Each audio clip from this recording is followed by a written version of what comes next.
Welcome to waves media Telugu. Congress ప్రభుత్వ ప్రజాపాలనలో కక్ష సాధింపు రాజకీయాలకు తావు లేదన్నారు రాష్ట్ర రోడ్డు భవనాలు సినిమాటోగ్రఫీ శాఖ మంత్రి కోమటిరెడ్డి వెంకటరెడ్డి.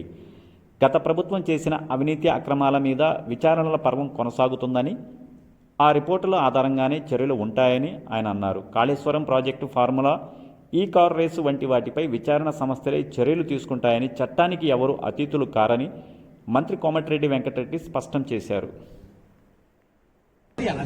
ఏసీపీ రిపోర్ట్ నేను చూడలేదు, దీంట్లో ఏ జోక్యం లేదు. నేను కానీ మా మంత్రివర్గం కానీ మా ముఖ్యమంత్రి గారు పదే చెప్పినాం, మీకు 21 నెలలైన అధికారంలో ఎవరిని అరెస్ట్ చేయలేదు, ఎవరి మీద కేసులు పెట్టలేదు.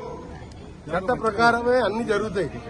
ఏ దానికైనా కమిటీ చేసినాం, ఆ కమిటీ రిపోర్ట్ ప్రకారం నిర్ణయాలు జరుగుతాయి తప్ప రాజకీయంగా మేము ఎవరిని కూడా కక్ష సాధింపు చర్యలకు మేము పోమని ముందే చెప్పినాం. అదే మాట మీద పక్క రాష్ట్రాల్లో చూస్తున్నారు మీరు, రోజు 4 అరెస్ట్ అవుతున్నారు. మాజీ మంత్రులు, ఎంపీలు, ప్రజెంట్ ఎమ్మెల్యేలు. ఇక్కడ అరెస్ట్ అయినా కానీ 20 నెలల్లో అన్ని ఎంక్వైరీ కమిటీలు వేసినాం. ఒక్కొక్క కమిటీ రిపోర్ట్ వస్తుంది.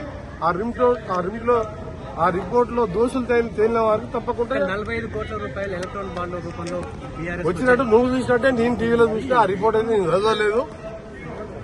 అలా వచ్చిందంటే చట్టం తరఫున పని చేసుకుంటుంది. అంటే ఎవరి జోక్యం లేదు, ముఖ్యమంత్రి జోక్యం లేదు, కోమటిరెడ్డి వెంకటరెడ్డి జోక్యం లేదు. చట్టం తన పని తాను చేసుకుంటూ పోతుంది. అలా విదేశాలకు కేబినెట్ అనుమతి లేకుండా ఇచ్చి మళ్ళా ఎలక్ట్రానిక్ బాండ్ల వాళ్ళ పార్టీకి వచ్చినట్టు బ్యాంక్ రిపోర్ట్ ఉన్న తర్వాత నువ్వు నేను చెప్పిన ఆగుతుందా? ఆగేదా అది? అందుకనే దీనిలో మా జోక్యం లేదు. చట్ట ప్రకారమే చర్యలు చేపడతాం.